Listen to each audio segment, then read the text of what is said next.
Hi, I'm Johnny Profane. Ever hear of autistic masking? Sure, if you're autistic. But if you love one, it probably confuses you.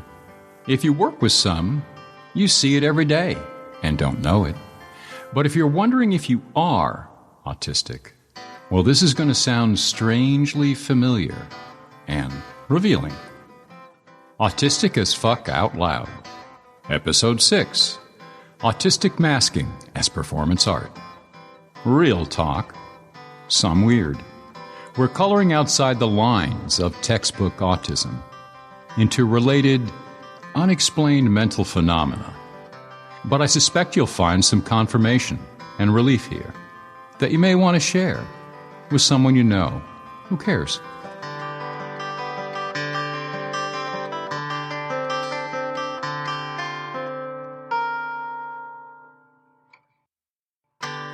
This time, it starts in a random conversation with a Twitter friend, an autistic mother of an autistic school kid. Isn't Jen? I love that handle. Anyway, Isn't Jen and I are tweeting back and forth about elementary school, as in surviving it, autistically. To be precise, the bullying. Isn't Jen has a valuable perspective, both surviving it herself and caring for her son. She gets me thinking. So I bring up learning to dissociate, to disconnect in different ways from reality. Bullies in the schoolyard, bullies behind the teacher desks, and disappointed parents in the doorway, waiting at home. I've had this conversation before.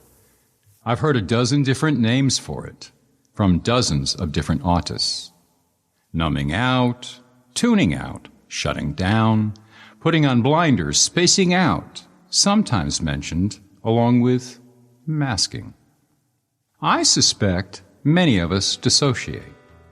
I suspect many of us don't know we do it. And I suspect many of us learn to feel shame and fear about our common behavior. Like we were taught to feel shame about rocking or humming, avoiding eye contact, being alone, lost in thought, overwhelmed, hyper-focused, intensely interested, communicating directly. These are autistic differences. But medical pros cannot help themselves. They use clinical-sounding names, deficiencies, disabilities, illnesses. My final thought on dissociation? Fuck this noise. I have no reason to be ashamed I dissociate. Just to be me. One odd autist's odd observation. Dissociation has this advantage. I've come to enjoy the sound of my own voice. I'd like to let you in on this peculiar personal joy. Let's begin with various things in my life have led me to a perpetual state of self-loathing. Can't stand to look in a mirror, can't easily look at photos of me. I can get the dry heaves watching videos. My voice, an overwhelming revulsion. But also, my life has led me to states of dissociation. Various methods, at first involuntary, of tuning out. Everybody dissociates to some degree. You might momentarily lose awareness of your surroundings or your internal sensations. Ever get lost in a book so deep you forgot to eat? Ever start a playlist in the car? Or say a podcast, only to find yourself pulling into the driveway with no memory of the trip? Ever been stunned into silence by sudden bad news and lost the thread of a conversation? Ever daydream, bored in school? Most of us zip in and out of mildly dissociative states. Like when we're bored, worried, entranced by something amazing, frightened by something dangerous. Mild dissociative states are natural. They help us cope with life momentarily. But painful experiences that scar us, traumas, can lead to severe dissociation, not momentary, not controllable. Not only are they not helpful, they make career or home life nearly impossible. And not all trauma comes from single extreme events, like rape or violence. Persistent abuses, like shaming, bullying, criticism, they also have damaging, life-changing effects.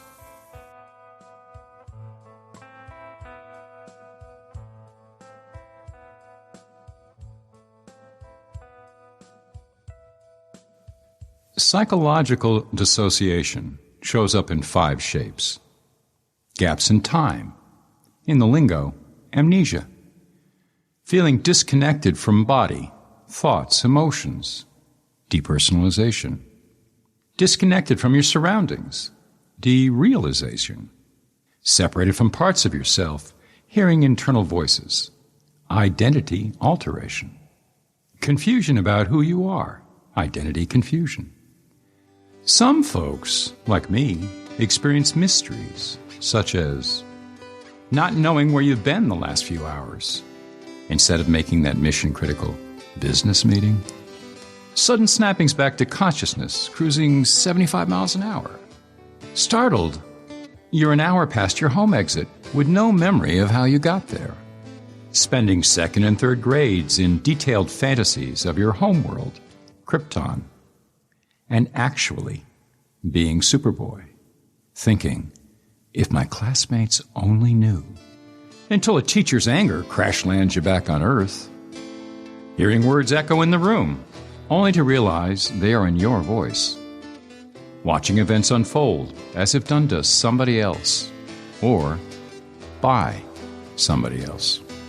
Spending most of high school doodling with a big pen in a notebook. Using the classroom clock to time how long you can hold your breath, or learning to slow your heart like a yogi. Then there are the blackouts and, among other things, adoption of personas, alters.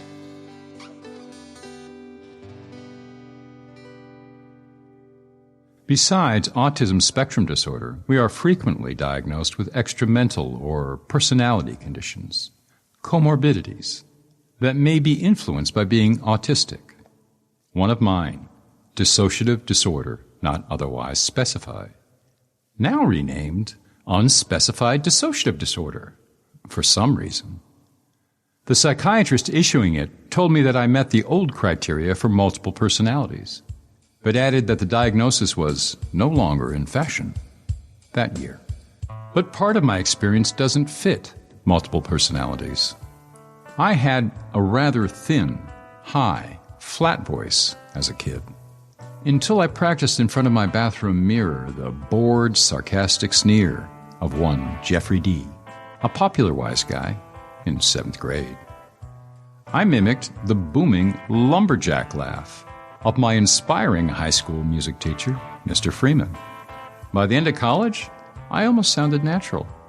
I practiced the frantic delivery of AM radio DJs, the dry humor of talk show host Dick Cavett. And clearly, I'm no stranger to the quirky charms of Garrison Keillor, or Leonard Cohen for that matter.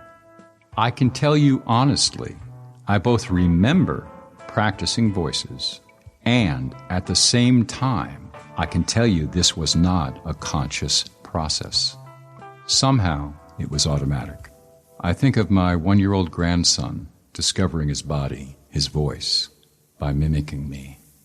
Over the years, I did, slowly, gain a fair amount of conscious control over the mannerisms, word choice, facial gestures, sort of like what I've read about method acting. Call it cosplay, walking around town, safe because I'm in character.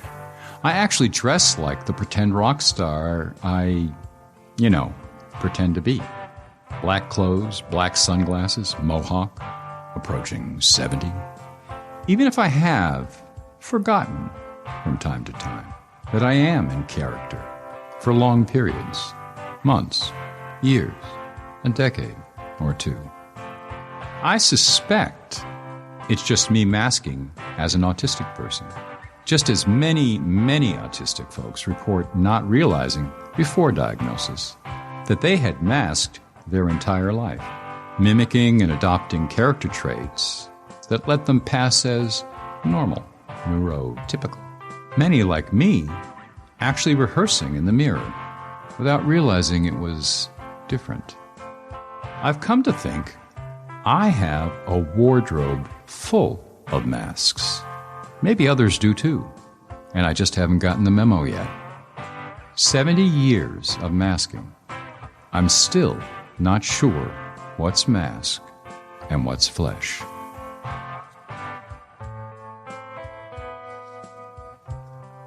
What has all that got to do with my voice?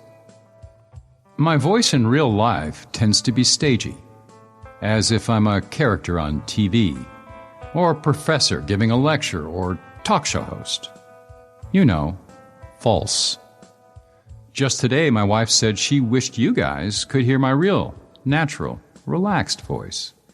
Not this podcast character, Johnny Profane, whose voice really gets under my skin.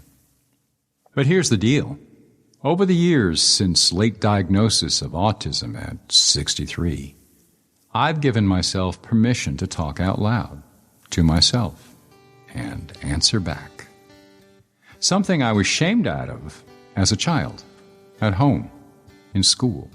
At first, I tried to stop holding back when I was alone. But gradually, in front of my wife, when I shop in a store, what a relief. Something about putting my thoughts through my vocal processing brain centers helps me focus, think critically, and remember my thoughts. And, a bit at a time, I became accustomed to hearing my voice. And then, one day, I didn't feel nauseated as I watched a video of my wife Kimmy and me playing music together. And then one morning, I thought, that's a rather soothing, pleasant voice, as I lectured myself about putting away the dishes Kimmy had washed for me. And it's possible that I finally short-circuited the internal self-loathing because I talk in character, mildly dissociated. So I was not enjoying my voice.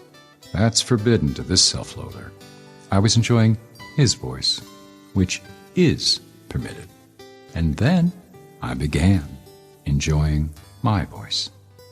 What a remarkable day. Autistic joy.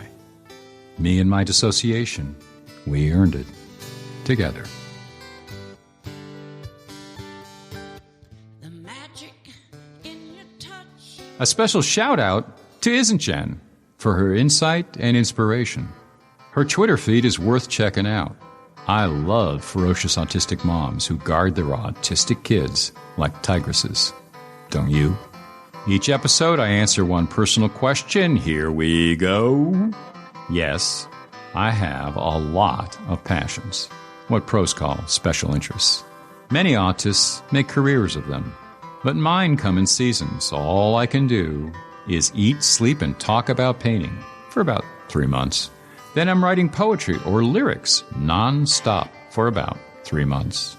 Then researching Chinese recipes for about 3 months. Then I'm deep into civil rights, equity, and justice. Most likely, this is a function of autism and ADHD living in the same body. Another episode coming at you soon on Orgasmic Autistic Learning, where I'll talk more about this subtype of autism. Want to know more? Check out my posts, paintings, poems, music, and politics at www.autisticaf.me.